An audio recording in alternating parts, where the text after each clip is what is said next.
দেশের রাজনৈতিক প্রেক্ষাপটে বাংলাদেশ জাতীয়তাবাদী দল এখন তিনটি অগ্রাধিকার বিষয়কে কেন্দ্র করে মহাব্যস্ত। দলটির হাইকমান্ড সর্বোচ্চ মনোযোগ দিচ্ছে চেয়ারপারসন খালেদা জিয়ার চিকিৎসা, ভারপ্রাপ্ত চেয়ারম্যান তারেক রহমানের নির্বিঘ্ন দেশে ফেরা এবং আসন্ন ত্রয়োদশ জাতীয় সংসদ নির্বাচনে বিজয় অর্জনের জন্য।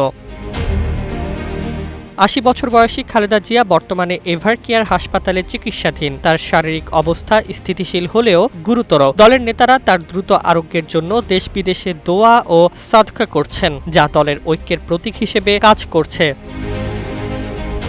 অন্যদিকে দীর্ঘ ১৮ বছর নির্বাসনে থাকা তারেক রহমান ২৫ ডিসেম্বর দেশে ফিরে আসবেন বলে ঘোষণা দেওয়া হয়েছে। তার প্রত্যাবর্তন বিএনপির জন্য নতুন আশা এবং শক্তির সঞ্চার, যা নির্বাচনী প্রস্তুতিতে যুগান্তকারী ভূমিকা রাখবে বলে মনে করছে দলটি।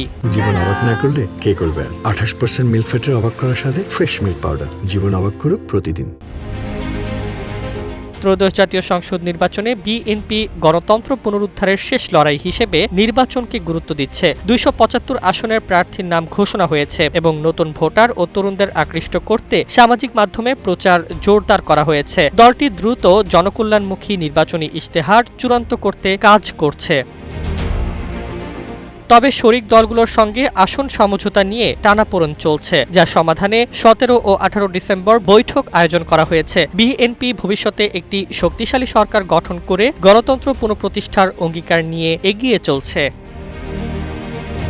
ডেস্ক রিপোর্ট, জয় জয় দিন।